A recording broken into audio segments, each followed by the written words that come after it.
إن الحمد لله نحمده ونستعينه ونستغفره ونعوذ بالله من شرور أنفسنا وسيئات أعمالنا.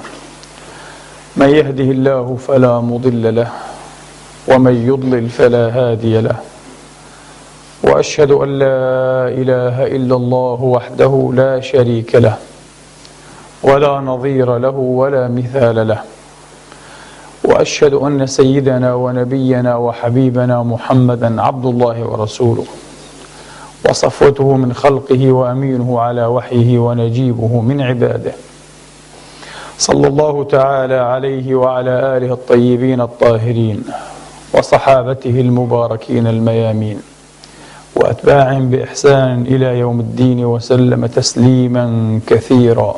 عباد الله، أوصيكم ونفسي الخاطئة بتقوى الله العظيم ولزوم طاعته، كما أحذركم وأحذر نفسي من عصيانه سبحانه ومخالفة أمره، لقوله جل من قائل: من عمل صالحا فلنفسه ومن أساء فعليها وما ربك بظلام للعبيد.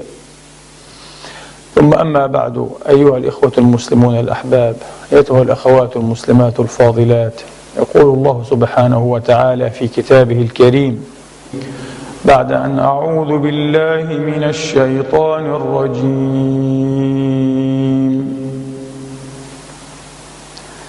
بسم الله الرحمن الرحيم. يا نساء النبي لستن كأحد من النساء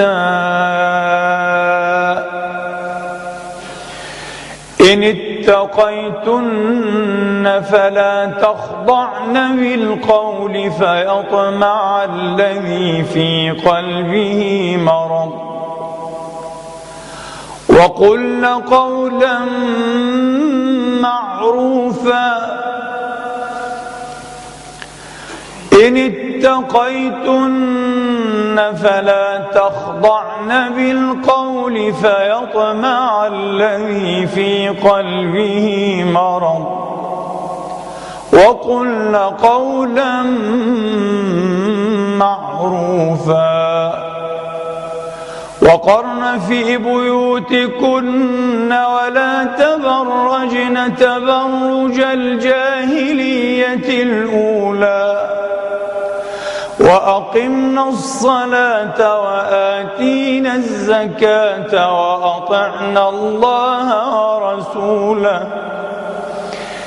إنما يريد الله ليذهب عنكم الرجس أهل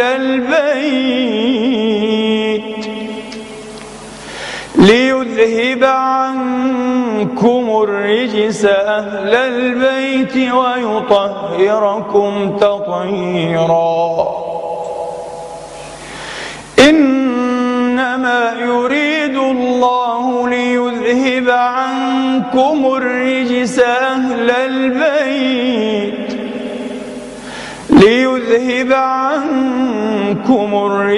أهل البيت ويطهركم تطهيرا. واذكرن ما يتلى في بيوتكن من آيات الله والحكمة إن الله كان لطيفا خبيرا. صدق الله العظيم وبلغ رسوله الكريم، ونحن على ذلك من الشاهدين. اللهم اجعلنا من شهداء الحق القائمين بالقسط، آمين اللهم آمين. إخواني وأخواتي، بخصوص قوله سبحانه وتعالى من قائل: إنما يريد الله ليذهب عنكم الرجس أهل البيت ويطهركم تطهيرا. سبق القول أن السياق الكريم الأجل يؤكد دخول أزواج النبي صلى الله عليه وآله وسلم ورضي الله تعالى عنهن جمعوات في هذه الأهلية. السياق واضح وقاطع أيها الإخوة. فهذا الجزء من هذه الآية الجليلة، آية التطهير، مكتنف أيها الإخوة من كلا جانبيه بالتصريح بشؤون تختص وتتعلق بأزواجه أمهات المؤمنين رضي الله تعالى عنهن وأرضاهن. هذا هو السياق أيها الإخوة، ولا مكابرة. ودخولهن في أهليته عليه الصلاة وأفضل السلام لغويا مسألة مقررة وممهدة ولا يمكن إنكارها، من قولهم أهل بها إذا دخل بها فهي أهله، كما ورد في كتاب الله تبارك وتعالى أن موسى عليه الصلاة وأفضل السلام لما قضى الأجل وسار بأهله تصريح. هذه حقيقة لغوية لا يمكن أن يكابر عليها ولا يمكن أن تنكر. وفي عرف الناس أيضا يقال للزوجة أهل، أتى ومعه أهل، فهذه حقيقة عرفية أيضا، هذه حقيقة عرفية. من هاتين الحيثيتين أمهات المؤمنين رضوان الله تعالى عليهن جمعوات داخلات دخولا أوليا في هذه الآية الكريمة. لكن هناك معنى شرعي ثالث حددته الأحاديث الصحيحة الثابتة عن رسول الله صلى الله عليه وآله وأصحابه وسلم لمعنى الأهلية. من هم أهله؟ من هم أهل بيته؟ المعيار الذين حرموا الصدقة، الذين تحرم عليهم الصدقة، فقد كان حراما عليه هو عليه الصلاة وأفضل السلام أن يقبل صدقة. أما الهدية فنعم، وأهله منه فتحرم عليهم الصدقة. وهذا ما صرح به حديث زيد ابن أرقم رضي الله تعالى عنه وأرضاه في صحيح مسلم، لما سأله يزيد بن حيان أو ابن حسين وابن سبرة، سألوه من أهله يا زيد؟ أليس نساؤه من أهله؟ قال بلى نساؤه من أهله. يريد في الحقيقة العرفية بين الناس وأيضا في اللغة، في الوضع اللغوي. لكني يقول زيد كأنه يقول أتكلم عن الحقيقة الشرعية، هذا معنى ثالث. قال بلى هن من أهله ولكن أهله، يقول زيد ابن أرقم، من حرم الصدقة، ولكن أهله من حرم الصدقة. فمن؟ آل علي وآل عقيل وآل جعفر وآل عباس.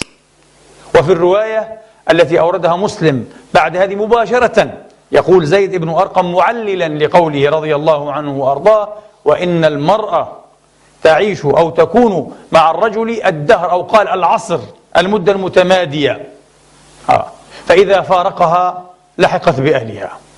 لذلك لا يقال إنها أهل بهذا المعنى، هي ليست من لحمه ودمه. هؤلاء هم أهل النبي. على كل حال، الإمام ابن بطال رحمة الله تعالى عليه أحد الشراح الكبار لصحيح البخاري رحمه الله تعالى نقل أن رأي كافة الفقهاء أن أزواجه رضوان الله تعالى عليهن غير داخلات في أهله. هكذا ابن بطال أحد مشاهير أئمة أهل السنة والجماعة، فيما نقل عنه الحافظ ابن حجر قال هذا رأي كافة الفقهاء، لم يخالف فيه إلا قلة من الحنابلة منهم ابن تيمية رحمه الله تعالى. لكن رأي كافة الفقهاء أن نساءه لسن من أهله بالمعنى الشرعي، أي الذين حرموا الصدقة أو تحرم عليهم الصدقة. فتحدد المعنى، لأنني وجدت بعض الناس يقول أبو لهب من أهله. ليس هكذا، لا نتحدث عن كل من يمت إليه بوصلة نسب أيها الإخوة ودم، لا، هذا معنى شرعي، هذه حقيقة شرعية. وقبل أن يعترض الإنسان لابد أن يستفصل ويستفهم. لا تقول لي إذن أبو لهب من أهل بيته وإذن كذا وكذا، لا يترتب على هذا الشيء. فمن تكلم فليتكلم بعلم، وإلا فليصمت، وإلا فليصمت. وإذا تكلمنا عن أهل بيته أيها الإخوة، فمن هو سيدهم بعد رسول الله، ومن هو قائدهم، ومن هو كبيرهم؟ أبو الحسن علي عليه السلام.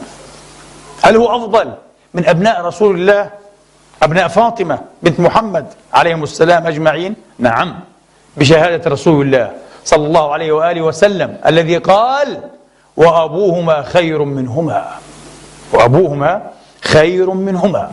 الإمام علي خير من حسن وخير من حسين عليهم السلام أجمعين. أيها الإخوة والأخوات، أهل البيت الذين نصلي عليهم في كل صلاة كما تعلمون، وإليه أشار الإمام الشافعي يقول: كفاكم من عظيم القدر أنكم من لم يصلي عليكم فلا صلاة له. من لم يصلي عليكم فلا صلاة له. ولكن كما يتردد كثيرا أيها الإخوة، عجبا عجبا وأي عجب، نصلي عليهم في كل صلاة لكن لا نتساءل لما جرى عليهم ما جرى، لا نتساءل عن أخبارهم، لا نتساءل عن أنبائهم، بل لا نزال نبرر لمن ظلمهم وشردهم وذبحهم وسبهم ولعنهم. وهذا عجب لا ينسلك في ذهن محترم أيها الإخوة، ولا يمكن أن يسوغ على قلب صادق مفعم بالتقوى، يحب الحقيقة، يحب الحقيقة ويحب الصدق أيها الإخوة. وكما قلت في الخطبة السابقة، أما دعاوى الحب الكلامية الإنشائية هذه لا تروج إلا على مثيل من يطلقها، نحبهم ونترضى عليهم وتترضى عن أعدائهم. منطق التبرير العجيب لا أريد أن أصفه بعبارة أقسى أيها الإخوة. ابن تيمية عفى الله عنه وسامحه أيها الإخوة في المجلد الرابع من فتاواه، وستصدمون بنقل ربما بعضكم لن يسلم بصدقيته حتى يعود إليه، فليعد في المجلد الرابع حين تحدث مفندا أيها الإخوة شبهة أو أزعومة أن معاوية دس إلى الحسن عليه السلام من قتله بالسم، وقد دس إليه مرارا، الحسن سقي السم مرارا حتى كانت الأخيرة هي المهلكة.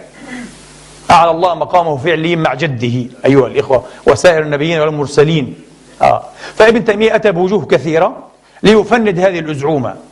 لم يثبت أن معاوية فعل هذا ودس، ليس لدينا أي دليل قاطع. طيب، ثم بعد ذلك في آخر المبحث قال: وإن فرض بالتنزل يعني أن شيئا من ذلك كان. لماذا يفترض ابن تيمية هذا؟ تعرفون لماذا؟ كل إنسان عنده شيء من ذكاء، ليس الذكاء الكامل. دارسو التاريخ في الشرق والغرب أيها الإخوة يفهمون هذه القاعدة جيدا. لا يمكن لا في التاريخ ولا في حياة الناس الواقعية أن من يجرم جريمة يأتي ويقول لك إيه؟ أنا فعلت هذا.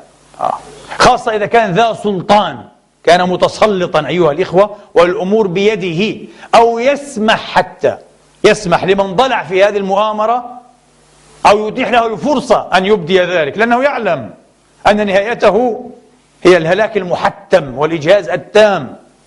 لكن المؤرخ أيها الإخوة والإنسان حتى الدارس بنصف ذكاء يأخذ الأمور بالقرائن. طب إذا ثبت أن هذا مات مسموما وهذا عدو لفلان، وذاك مات مسموما وهذا أيضا عدو لفلان، والثالث مات مسموما وهو عدو لفلان، والرابع مات مسموما وهو عدو لفلان، الأسلوب واحد يا أخي، الطريقة واحدة، والمستفيد واحد. لا نحتاج إلى كبير الذكاء حتى نرجح. على كل حال لا نقطع على غيب الأمور، لا نقطع على غيبها، القطع لله تبارك وتعالى، لكن نرجح. ابن تيمية لم يفته هذا، ظل شيء كالحسكة في صدره، يدرك أن الشبهة تحوم بشكل أولي حول معاوية وليس غير معاوية. لذلك قال في آخر مبحث، والآن هذا مقصود على كل حال، لم نأتي لكي نفتح ملف سم الحسن عليه السلام، قال: وإن فرض أن شيئا من ذلك كان، يعني أن معاوية تورط في سم الحسن، فهذا من باب قتال بعضهم بعضا. قال كما قاتل بعضهم بعضا وتأولوا واجتهدوا أيها الإخوة فالذي أصاب له أجران. هذا كلامنا الآن، وطبعا هذا يقوله ابن تيمية وغير ابن تيمية في 100,000 موضع من كتبهم. الذي أصاب كعلي عليه السلام فله أجران، والذي أخطأ كمعاوية وحزبه لهم أجر واحد. هذا من باب قتال بعضهم بعضا. أنا الآن أتساءل أيها الإخوة عن هذه العقلية التبريرية، هذه العقلية التسويغية. وقبل أن يعترض معترض أيها الإخوة ممن يستمع إلى كلامي، أنا أسأله بالله الذي رفع السماوات بغير عمد، لو أن شيئا من هذا اتفق لأهله وذويه، لو أن ابنك مات مسموما أو أخوك مات مسموما أو أبوك مات مسموما أو أحد من أهلك وحامتك وقرابتك، ثم رأيت القاضي أو من جعل نفسه قاضيا فضوليا أيها الإخوة يتفضل بالحكم بين الناس، يقول على كل حال إن فرضنا أنه سمى ابنك أو أخاك فهذا من باب الاختلاف الواقع بينكم، وقد جرت بينكم مشاجرات ومضاربات، فهو مجتهد في هذا على كل حال وقد يكون له أجر. سيجن جنونك، لن تقبل بهذا أبدا. هذا ليس منطق أيها الإخوة العدل، ولا منطق الإنصاف، ولا هو منطق العقل والله يا إخواني أبدا. تعرفون لماذا؟ فرق كبير، سنتنزل ونرخي العنان كما يقال. فرق كبير بين أن نتقاتل في معركة ويقال هناك شبهة تأول، وبين أن تغدر بي. الغدر يا أخي الإيمان قيد الفتك، وهذا الحديث رواه معاوية. يعني العجب حين أتى إلى المدينة وكان قد طبعا اقترف عماله في مصر جريمة قتل محمد بن أبي بكر الصديق، وأحرق جسده الكريم في جوف حمار أيها الإخوة. عائشة جزعت أم المؤمنين جزعا شديدا جدا جدا، وصارت تقنط وتدعو على عمرو بن العاص ومعاوية بن حديج، وقيل على معاوية أيضا في الصلاة. فلما جاء معاوية قالت له يا معاوية أما خشيت أن أدس لك من يقتلك كما قتلت أخي؟ فقال لها يا أم المؤمنين الإيمان يمنعك، الإيمان قيد الفتك، المؤمن لا يفتك. ما شاء الله ما شاء الله. هذا إلى اليوم منطق أشباه معاوية، يحتجون بالأخلاق وبالقيم لكن لكي يقيدوا بها الناس. أما هم فأحرار يفعلون على منطق ابن تيمية الذي يبرر له الغدر بالحسن على فرض أنه كان. قال حتى لو فرضنا يعني ما في مشكلة، هذا من باب قتال بعضهم بعضا. عجيب يا ابن تيمية، أين عزب عنك عقلك يا شيخ الإسلام؟ هل أن تسم رجلا تنازل لك عن خلافة وعاهدت إليه وختمت على شروط من بينها أنه إن قضيت قبله تكون له الخلافة من بعدك، تكون له الخلافة من بعدك، ووافقت وختمت، ثم نفترض أنه صح أنه دست له السم غدرا، أين الوفاء بالعهود؟ أين الوفاء بالمواثيق؟ وأين الغدر؟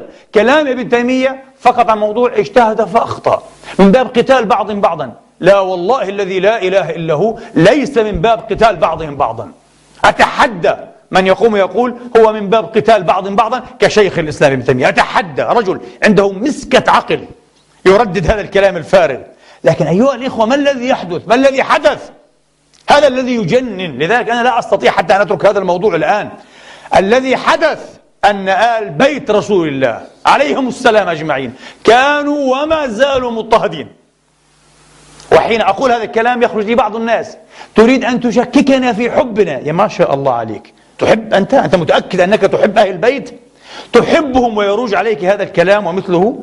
تردد هذا الكلام، تكتب هذا الكلام، وتعتذر عن إجرام المجرمين بمثل هذا الكلام، فإنا لله وإنا إليه راجعون. على كل حال ليس هذا موضوع الخطبة. موضوع الخطبة اليوم أيها الإخوة حديث، بعض الشيء، قطرة من بحر أيها الإخوة، قطرة من بحر، زهرة من بستان عظيم عن الإمام علي عليه السلام،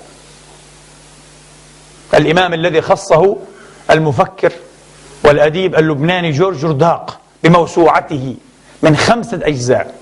علي صوت العدالة الإنسانية. مسيحي زهد فيه بعض المسلمين لا يزهد فيه عشاق المجد والشرف والبطولة والعظمة المفردة الباذخة. أيها الإخوة أتحدى رجلا يعرف البطولة والشرف والقيمة والأخلاقية معنى ثم يقرأ سيرة الإمام ولا يخرج عاشقا له.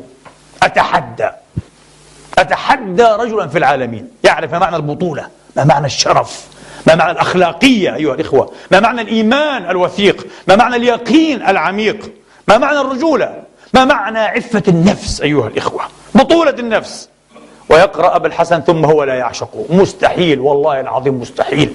أما الذي يقرأه ثم يزور عنه ويجفو فهذا من النقص، فيه نقص في شخصيته، في إنسانيته، في آدميته، وسوف ترون مصداق هذا حتى لا يقال كلام عاطفي عجيب. نأتي بالأحاديث الصحاح الحسان الجياد الملاح المتواتر بعضها ثم يقال كلام عاطفي، إن لله وإنا إليه راجعون. نعم، نحن أول العاطفيين تبعا لسيد المرسلين. ما نظن أن عاطفة محمد بن عبد الله صلى الله عليه وآله وسلم تسليما كثيرا كانت عاطفة هوى باطل، إنها عاطفة الحق أيها الإخوة. فإذا أوصانا بأهل بيته، وإذا حث على أهل بيته، وإذا علمنا أن نصلي عليهم مع صلاتنا وبصلاتنا عليه حتى في الصلاة لله رب العالمين، فهو يعرف ويعلم لماذا.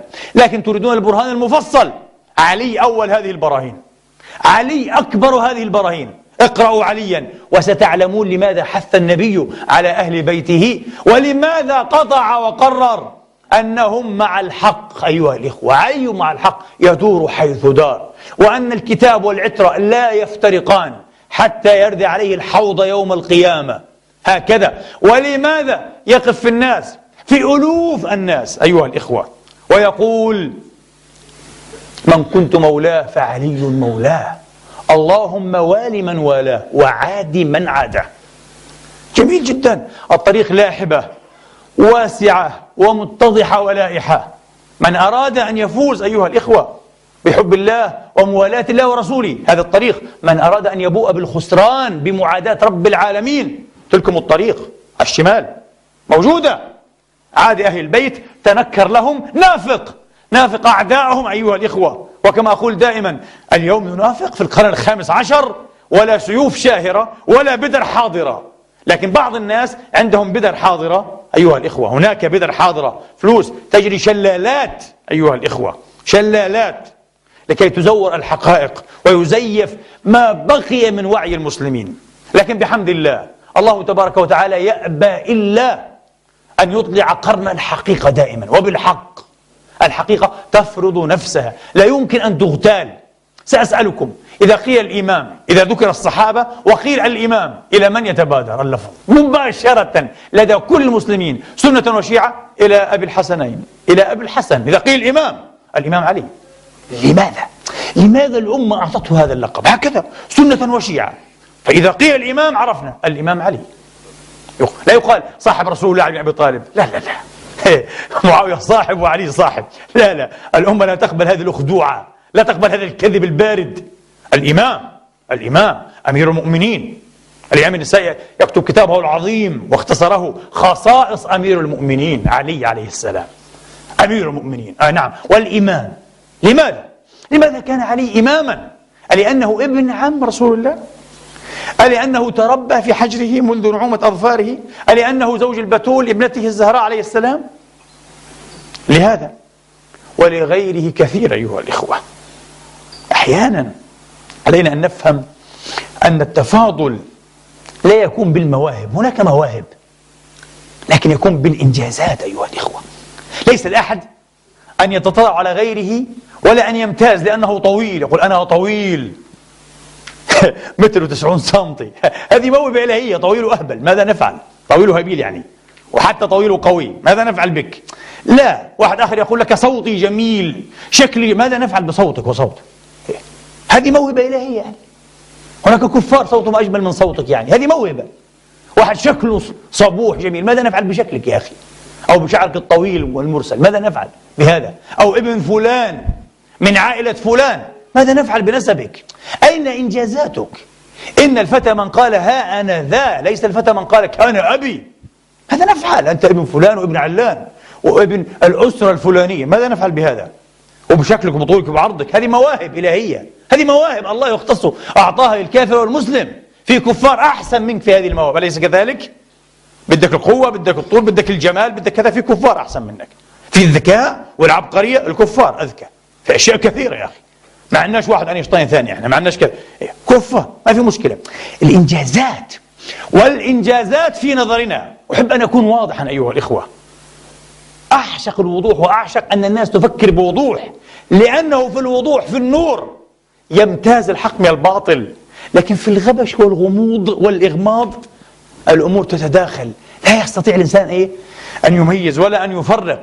لا بد أن نكون واضحين أيها الإخوة. هذا جوهر الفلسفة، قال لك توضيح الأشياء. نريد أن نتفلسف، أن نوضح الأشياء، أن نوضح الأشياء. وفي الإنجازات أنا أقول لك لدينا كمليين كمسلمين كموحدين كمؤمنين، الإنجاز لا بد أن يكون محكوما بقصد وجه الله وطلب رضوانه بالاستقامة الدينية.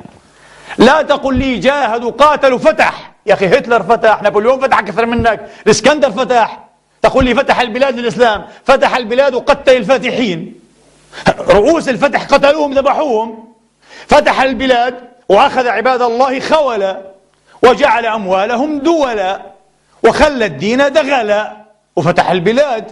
فتح البلاد وكثرت الغنائم والسبي أيها الإخوة والإماء والعبيد والخصيان بمئات الألوف. فتح البلاد وظلم الناس وأكل الأموال وتغوله بين القصور. قال لك فتوحات إسلامية، عن ماذا تتحدثون؟ أنا أريد عمر بن الخطاب، أريد أبا بكر، أريد عثمان، أريد عليا. فتح وفتح، لكن حتى عثمان لا أحب أن أيها الإخوة أن أخالف ضميري. عثمان عليه مؤاخذات، ليس مني، من أنا؟ صعلوك من الصحابة، من التاريخ، من الذين درسوا. عثمان في الفترة الأخيرة من حياته فرط كثيرا أيها الإخوة بسبب موالاته لأقربائه، وهذا كان سبب الخروج عليه. ابن تيمية يعترف بأن من أسباب الثورة عليه وقتله مظلوما شهيدا ضعفه، يعترف، قال ضعف، هناك ضعف. عثمان كان ضعيفا وأهل بيته وقرابته استغلوا هذا الضعف أيها الإخوة. أحب أن نكون واضحين حتى مع هذا، لا أستطيع أن أكذب على نفسي. هنا عثمان فيه وفيه، انتبهوا. لكن أبو بكر، عمر، علي، عثمان في المنتصف الأول. أهلا وسهلا أيها الإخوة. نعم، هذا الإنجاز الذي نريد، إنجاز وفق معايير الكتاب والسنة، إنجاز رباني محمدي ديني مصطفوي يمثل القيم والمثل يجسدها الإسلامية في حياة الناس.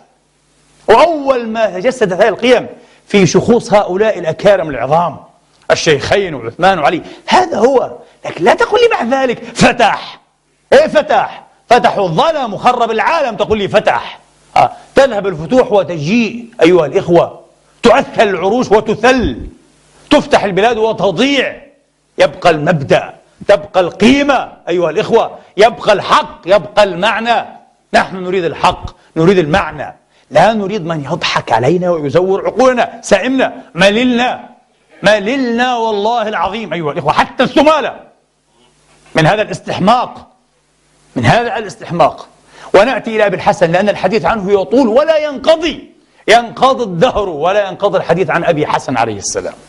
علي أيها الإخوة الذي جعل النبي حبه معيارا للإيمان وميزانه. أعتقد بعد هذه الخطبة قد يلوح لنا بعض سر هذا التعيير. لماذا بعلي يعني؟ ابن تيمية لم يعجبه هذا، عفى الله عنه وسمحه للمرة الثالثة. لماذا أيها الإخوة؟ لأنه أخذ حديثا عن جابر: ما كنا نعرف المنافقين إلا ببغضهم عليا. هذا المعنى لا يصح، في خطأ إما من الراوي وإما من غير ذلك. لا تقل لي ما كنا نعرف المنافقين إلا ببغضهم. المنافق يعرف بصفات كثيرة في كتاب الله: لا يذكرون الله إلا قليلا، لا يأتون الصلاة إلا وإذا قاموا الصلاة قاموا كسالى، موجود لهم صفات.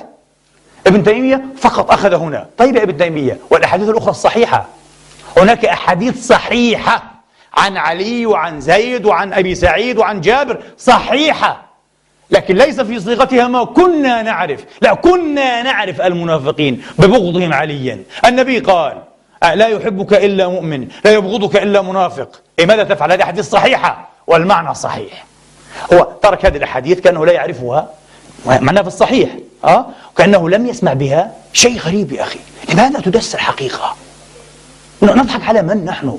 نضحك على أنفسنا ونتشبث بحديث متنه فيه نكارة، متنه غير صحيح، غير دقيق المتن، ونقول هذا المعنى غير صحيح، إذن خلاص حب علي ليس معيار الإيمان. كيف؟ هكذا النقاش العلمي؟ هكذا يسكت رسول الله؟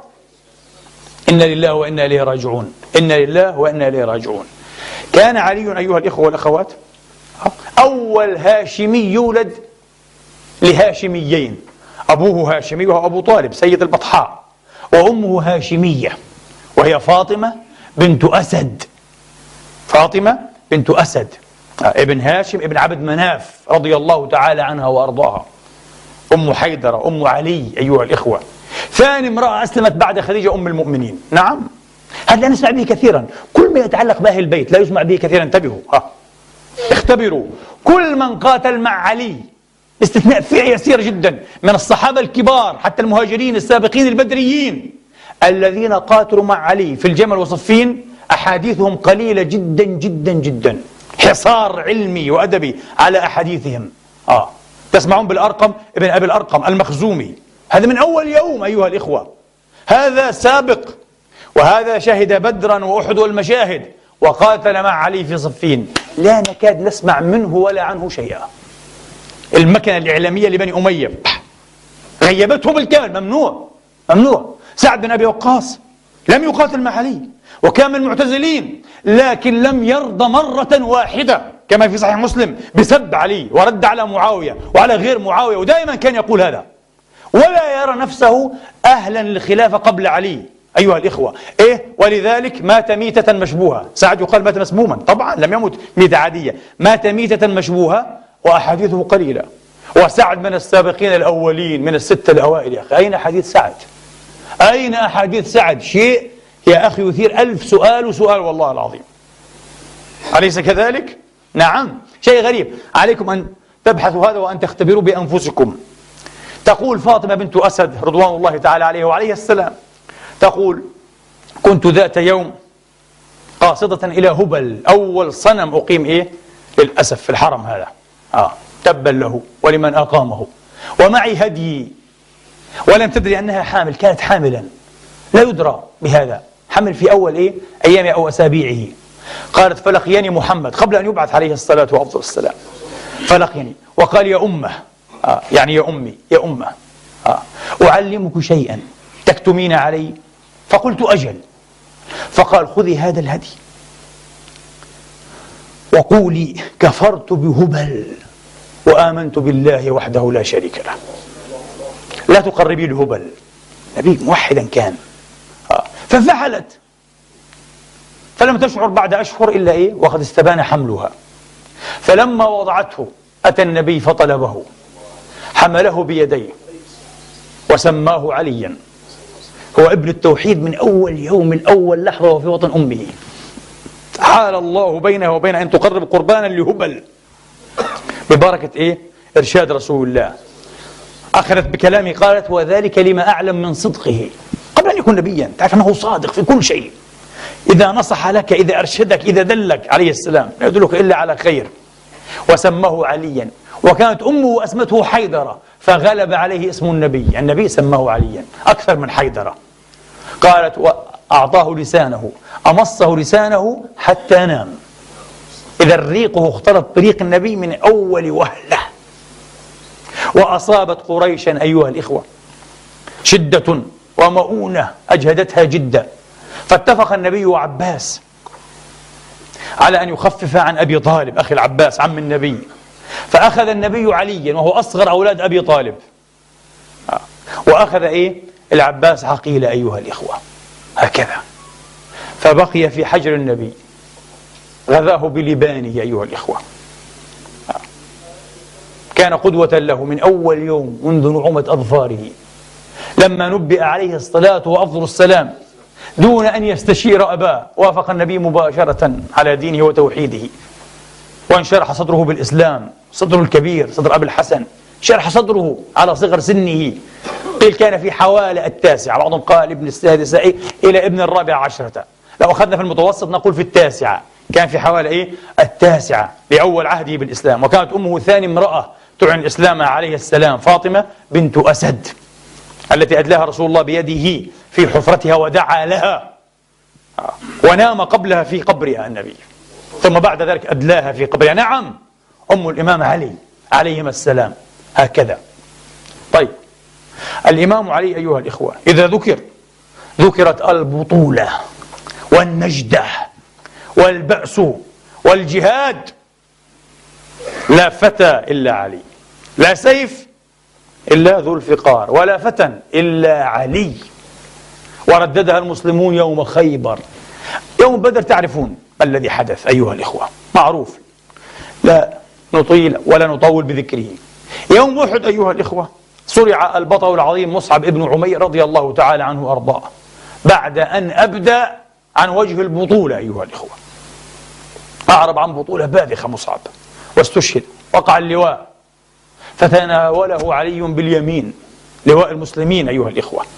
يقول عبد الله بن عباس: 4 خصال كن لعلي لسن لغيره، لسن لأحد غيره. كان أول العرب والعجم صلى مع رسول الله صلى الله عليه وسلم قبل أن تفرض الصلاة ليلة المعراج. كان النبي يخرج، ربما خرج أي ظهرا أو صباحا، فيخرج معه علي، فلا يعودان حتى يمسيا أيها الإخوة يصليان وعلي معه. قال: أنا الذي صليت معه قبل أن تفرض الصلاة. قال ابن عباس: نعم، كان أول العرب والعجم صلى مع رسول الله صلى الله عليه وآله وسلم تسليما كثيرا أيها الإخوة. نعم، ودفع إليه رسول الله رايته في معظم الحروب على الإطلاق. علي يحمل الراية، وثبت معه حين فر غيره. يقول ابن عباس: غيره كان يفر، علي لا يفر.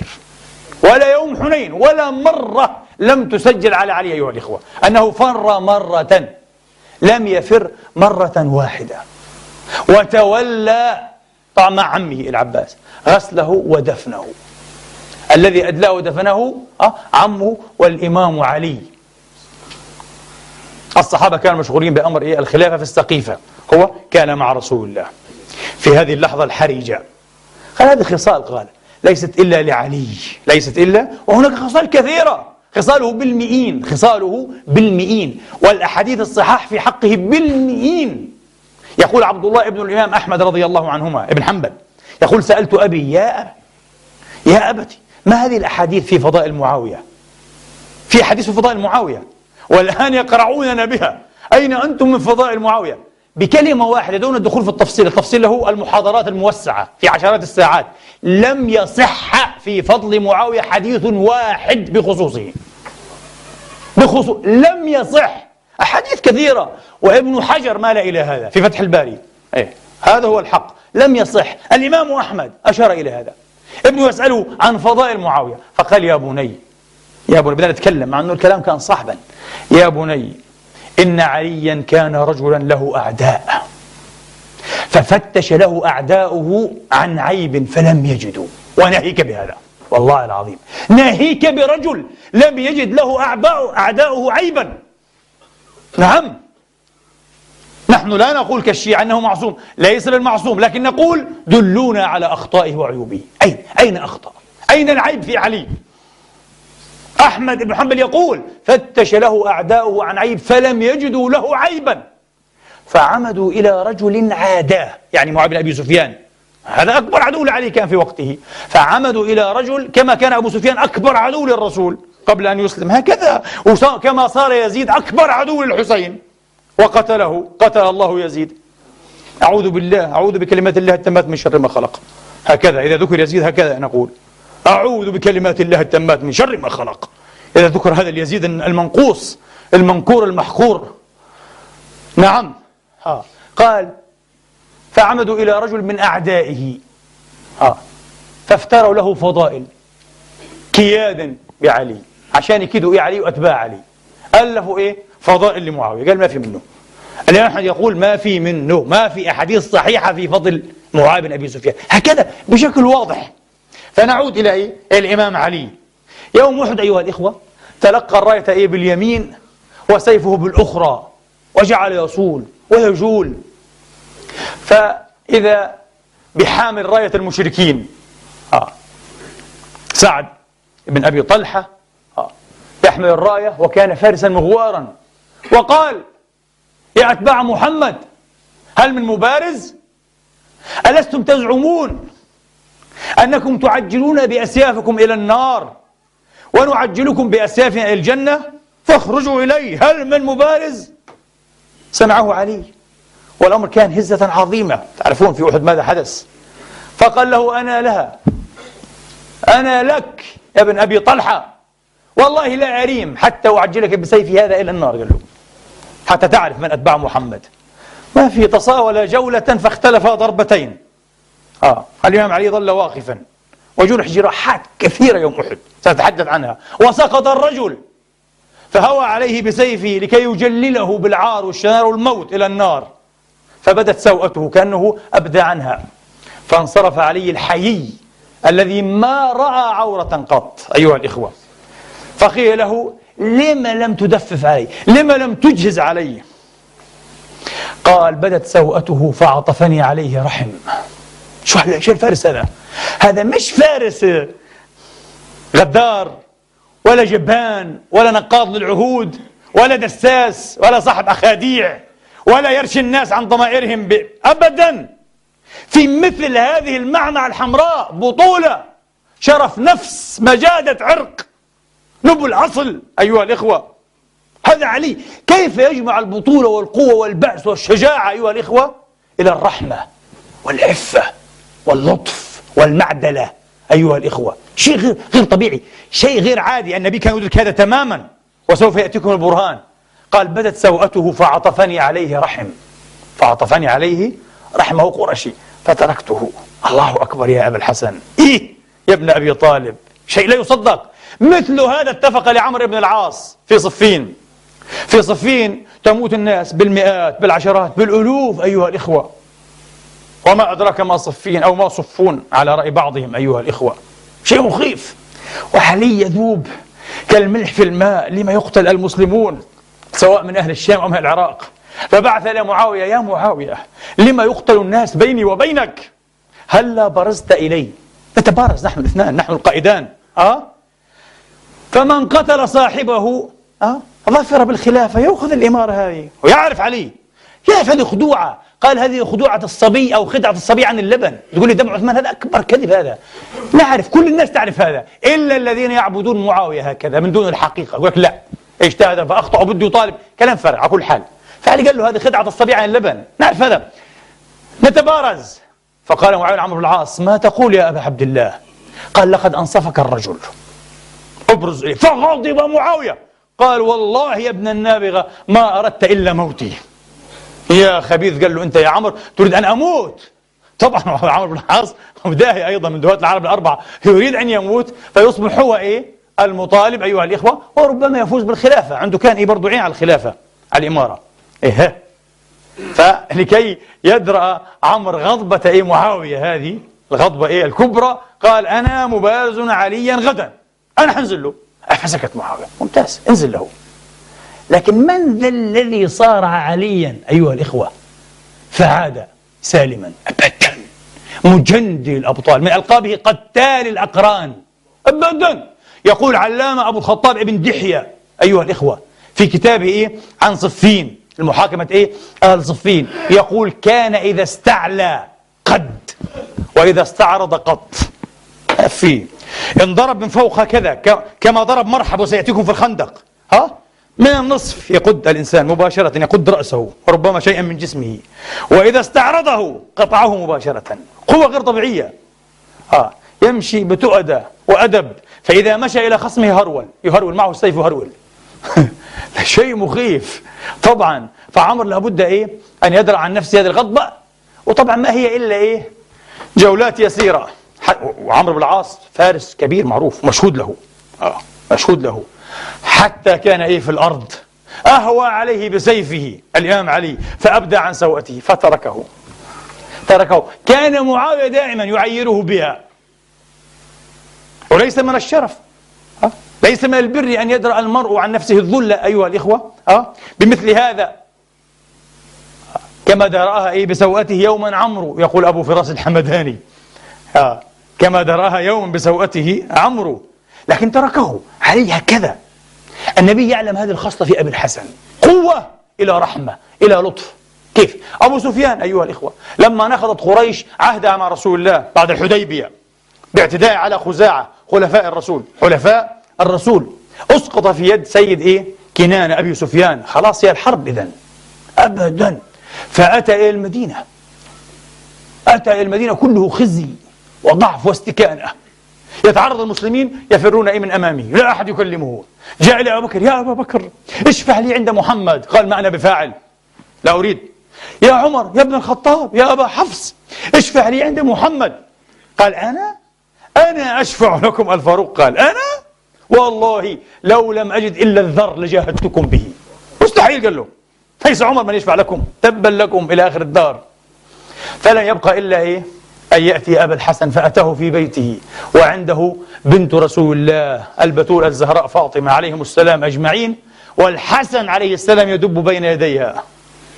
فقال لها: يا بنت رسول الله، يا بنت رسول الله، مري بنيك هذا فليجر بين الناس فيكون سيد العرب إلى آخر الدهر. قالت: إنه صغير وما يبلغ ابني هذا أن يجير بين الناس ولا يجير على رسول الله أحد. قال: يا أبا الحسن، يا أبا الحسن اشفع لنا عند محمد. قال: والله يا أبا سفيان لقد عزم رسول الله على أمر لا يقدر أحد أن يراجعه فيه. وكان الفتح طبعا، خلاص أراد أن يفتح مكة، أذن الله أن يفتح البيت الحرام وأن يطهر من دنس الشرك والوثنية أيها الإخوة. فماذا أفعل؟ قال: يا أبا الحسن قد اشتبهت علي الأمور واشتبكت، فانصح لي، ماذا أفعل؟ فلما رأى علي هذا الذل وهذا الخزي، هذا الانكسار، ليس من طبع علي أن يشفي غليله، لا غليل له، لأنه بطل، نفس عظيمة جدا لا تعرف الحقد أيها الإخوة، أبدا لا تعرف الحقد، إنه منطق الحق تجلى في رجل. بالعكس يعرف الرحمة، يعرف أن يمد يده لمن عثر، لمن وقع، حتى لو كان خصمه، حتى لو كان أخصم خصمه. فقالوا: يا أبا سفيان والله ما أجد لك شيئا إلا أن تخرج فتجير بين الناس. قل: أنا أجرت بين الناس، كلام فارغ طبعا. أجر بين الناس ثم الحق بأرضك. قالوا: هل ترى هذا يا علي يغني عني شيئا؟ قال: لا والله. علي هكذا لا يحسن خداع معاوية وغير معاوية اللي هو ابن أبي سفيان، لا يحسن. تسألني؟ لا أراه يغني عنك شيئا، ولكن لا أرى لك غير ذلك. هذا أكثر شيء تستطيع أن تقوم به. فلما عاد أبو سفيان قال، حدث زوجه وأهله وعشيرته، قال: ووجدت ألينهم وأرحمهم ابن أبي طالب. أحسن واحد قال، أحسن أبو بكر، أحسن عمر، هو الوحيد اللي كذا.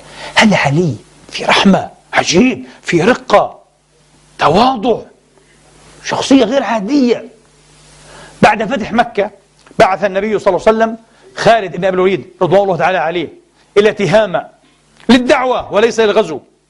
فمر بني جذيمة أيها الإخوة في ظروف ملتبسة معينة، أساء بعضهم التعبير، أعمل السيف في جماعة عظيمة منهم فقتلهم.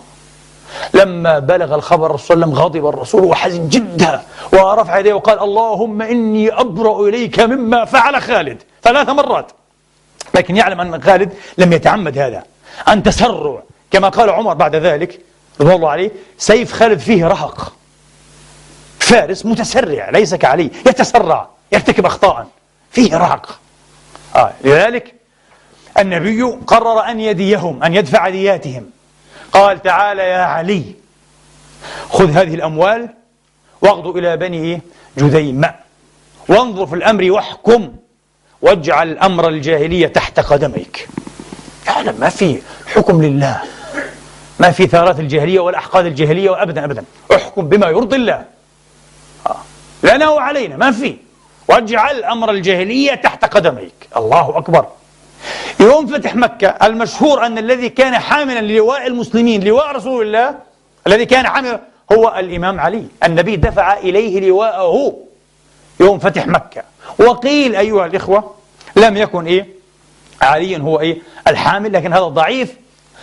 وحكي أن سعد بن عبادة شيخ وسيد الأنصار رضوان الله تعالى عليه أيها الإخوة دخل ومعه لواء كتيبة عظيمة، فكأن نشوة النصر استفزته أيها الإخوة، استفزته، هزته، فقال: اليوم يوم الملحمة، اليوم تستحل الكعبة، حنسوي مجزرة اليوم. قريش هذه التي فعلت وفعلت. عمر سمع هذا، كيف قريش هذه أقرباء وكذا، لا نريد. فهرع على النبي قال يا رسول الله أدرك سعدا، سعد بن عبادة، فإني ما آمنوا صولة منه في قريش، قد يحدث هكذا مذبحة الرجل. فنادى النبي من؟ عليا، قال يا علي أسرع فأدرك سعدا وخذ منه اللواء. يا علي، علي لا يفعل هذا، معروف، فارس رحيم، فارس قوي ثابت أيها الإخوة، لا يستفزه النصر ولا غرور نصر ولا يزهى بشيء أبدا أبدا، شخصية غريبة استثنائية. هذا ما كان إيه في أحد أيها الإخوة. نعم، في الخندق معروف قصته مع إيه؟ مع فارس العرب، فارس المشركين، عمرو بن عبد ود، الرجل الطوال الضخم الذي ما استطاع أحد أن يصرعه أصلا.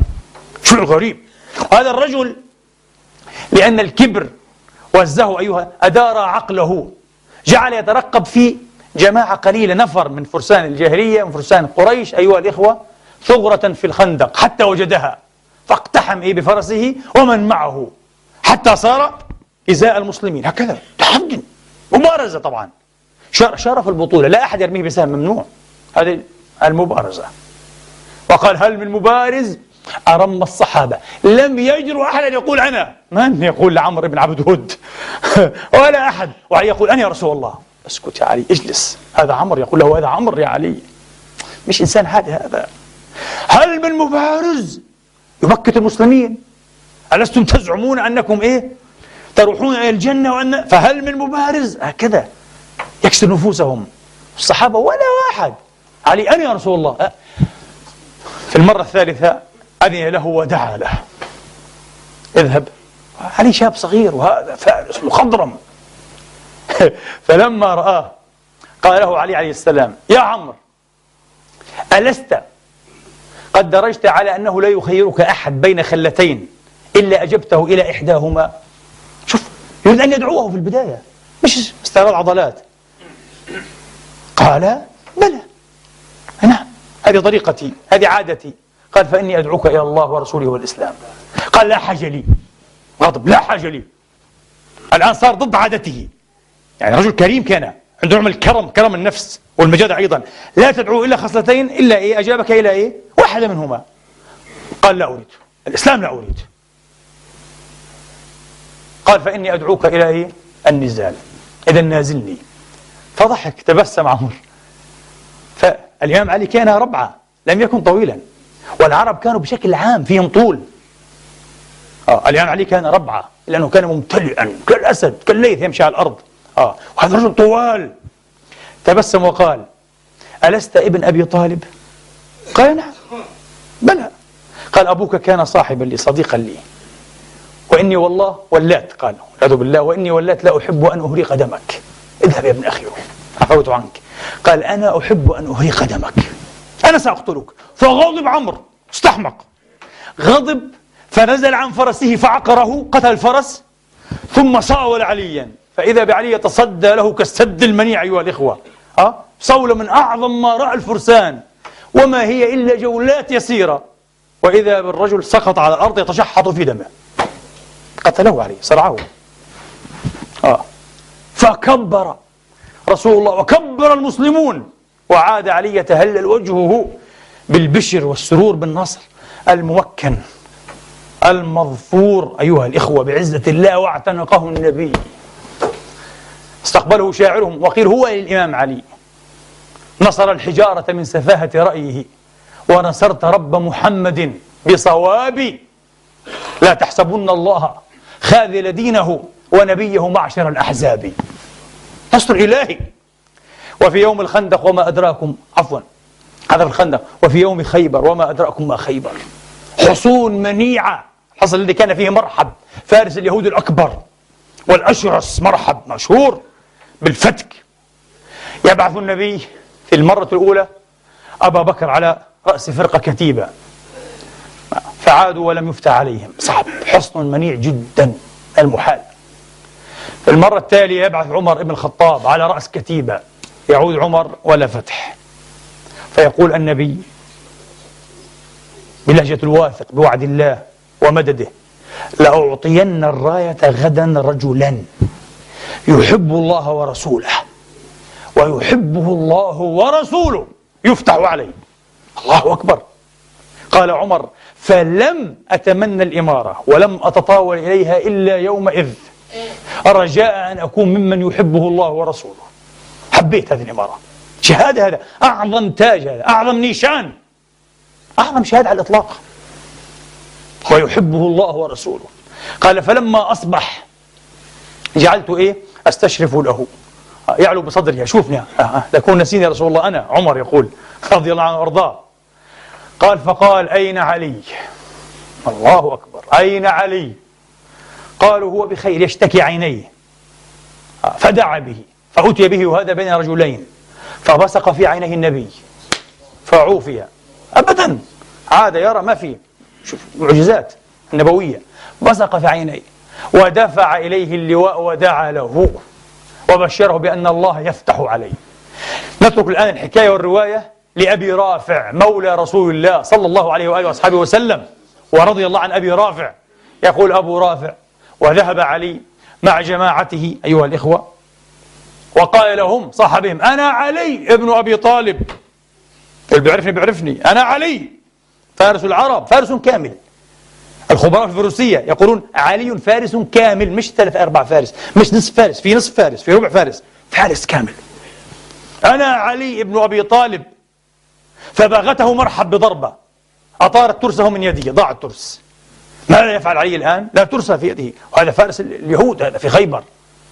يقول أبو رافع: فما راعنا إلا وباب الحصن بيده، باب حصن خيبر بيد الإمام، تترس به وجعل يتترس ويضرب، وهوى بضربة على رأس مرحب.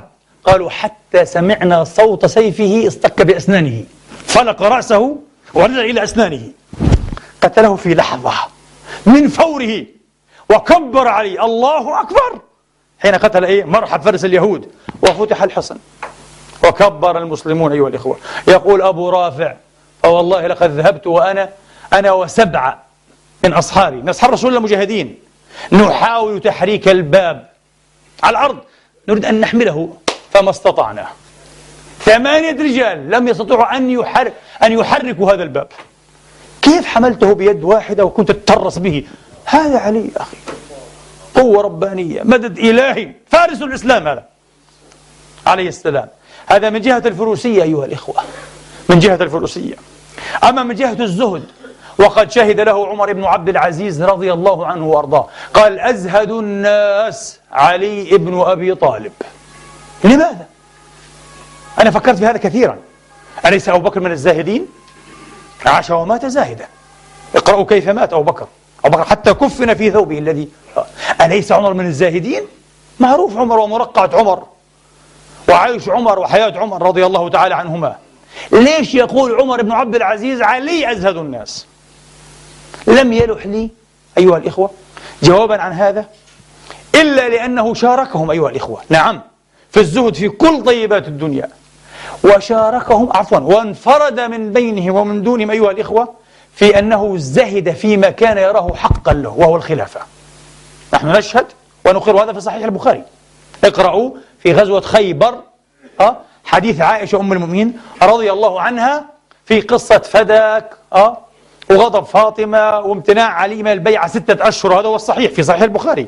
ما تقول لي بايع بعد 2 و3، كلام كله غير صحيح، مخالف لما في الصحيح. في الصحيح في غزوة خيبر أنه 6 أشهر، وقال وصرح، قال: سبب غضبي أنا لم أحسدك يا أبا بكر ولا نفست عليك خيرا ساقه الله إليك، ولكن كنا نرى أننا أحق بهذا الأمر فاستبد علينا. نحن آل محمد أحق بهذا الأمر، علي يرى، وهذا من حقه أن يرى هذا. لماذا؟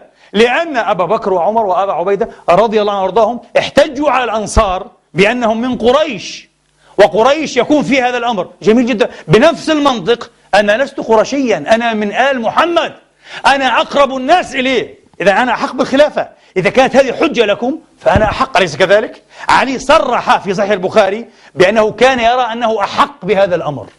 على الأقل استشيروني، اجعلوا لي رأيا، لا تبرموا هذا الأمر وأنا منشغل بدفع رسول الله من غيره.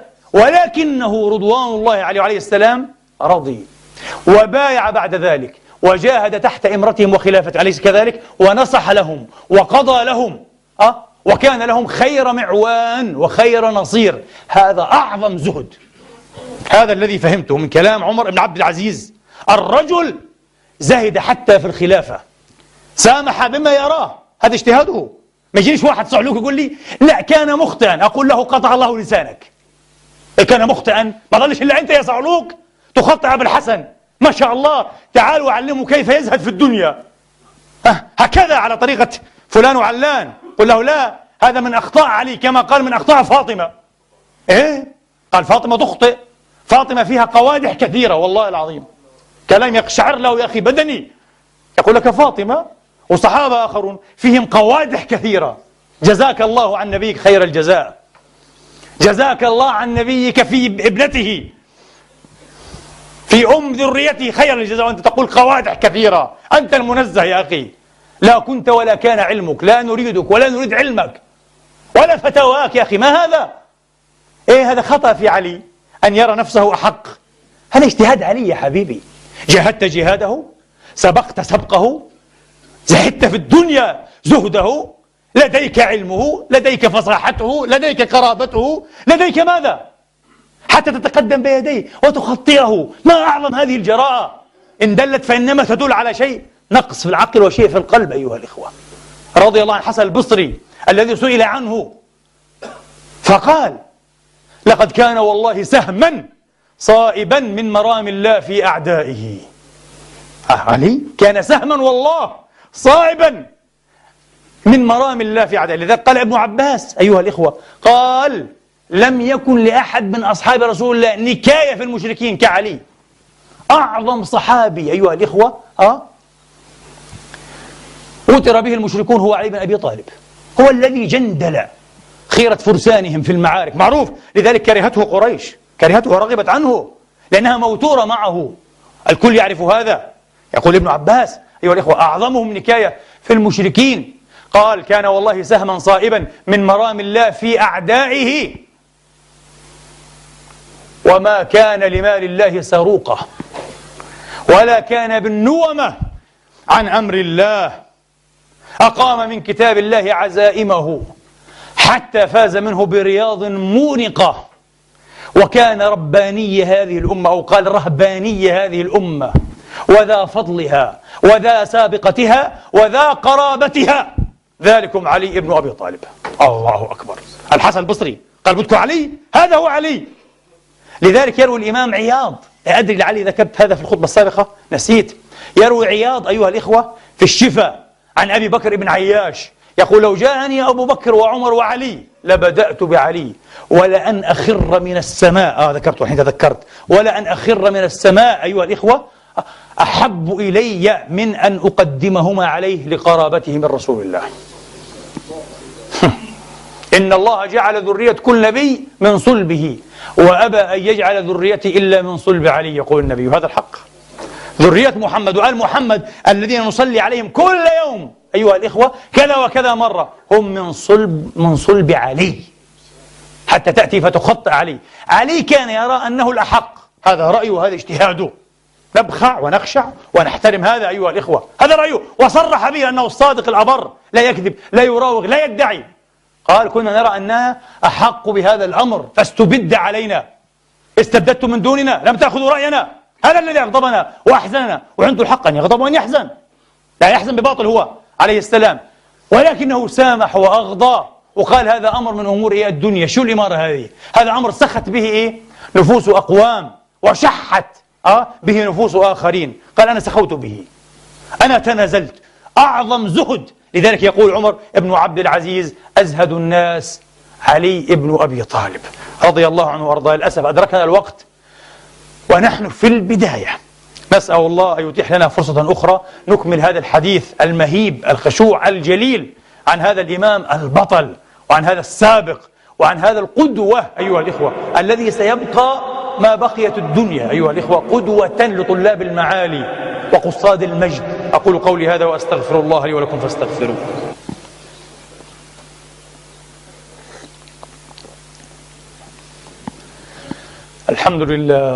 الحمد لله الذي يقبل التوبة عن عباده ويعفو عن السيئات ويعلم ما تفعلون.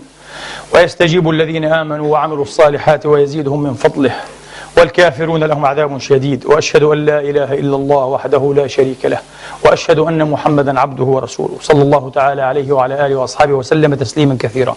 أما بعد، أيها الإخوة، درس من الدروس العظام الفخام التي ينبغي أن نعود وأن نؤوب بها من حديث علي ما اعتاد الناس وأعادوا له حديثا عليه السلام، هو الثبات الموقن على المبدأ أيها الإخوة، والإيمان الوثيق بالمسؤولية والقضية، دون أن يخامرنا يأس أو يتخوننا ملل أو يزيغنا شيء من الهزاهز أيها الإخوة والدواهي والمراعر. هذا الثبات الوثيق درس من أعظم الدروس نتلقاها من أبي الحسن في يوم، وأختم بهذه الجملة: كثر فيه التلون إلى ما شاء إبليس. تلون عجيب حتى في رجال الدين، حتى في علماء الدين، شيء لا يكاد يصدق، شيء غير مسبوق ربما أيها الإخوة. تلون عجيب جدا جدا جدا، يتلونون بحسب دواعي المصلحة في كل ساعة وساعة، شيء لا يكاد يصدق. وأتساءل الآن، ولما لا يدرك العامة هذا فيحسم أمرهم ويفهموا لمن يعطون إيه ويصغون بآذانهم؟ هذا يسمع له، هذا لا يسمع له. تعرفون لماذا؟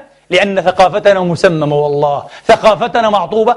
ثقافتنا تقوم على التناقض وتعايش المتناقضات وتعايش المتقابلات أيها الإخوة. ثقافة تقوم على التبرير كما قلنا في أول خطبة. حتى لو فرضنا أن الحسن سمه فلان، هذا من باب إيه؟ الاجتهاد، وكل مجتهد مأجور، وإنا لله وإنا إليه راجعون. أيها الإخوة، لا يصدر بعض هؤلاء أو هؤلاء المتلونون، أعني لا يصدر هؤلاء المتلونون عما يطلبه الحق لا إله إلا هو، يصدرون عما يطلبه الحاكمون في أكثر الحالات، وفي كثير من الحالات عما يطلبه المستمعون. لكن من الذي يصدر؟ عما يأمر به رب العالمين لا إله إلا هو. اللهم إنا نسألك الهدى والتقى والعفاف والغنى. اللهم إنا نستغيث بك ونتوسل إليك بك وبجلالك وبنور قدسك الذي ملأ أركان عرشك وصلح عليه أمر الدنيا والآخرة أن تثبتنا. اللهم أرنا الحق حقا وارزقنا اتباعه، وأرنا الباطل باطلا وارزقنا اجتنابه، بحق لا إله إلا الله محمد رسول الله. اغفر لنا ما قدمنا وما أخرنا وما أسررنا وما أعلنا وما أسرفنا، وأصلح ذات بيننا، وجنب المسلمين جميعا الفتن ما ظهر منها وما بطن، واحقن دماءهم واحفظ أعراضهم وأموالهم وحرماتهم يا رب العالمين برحمتك يا مولانا.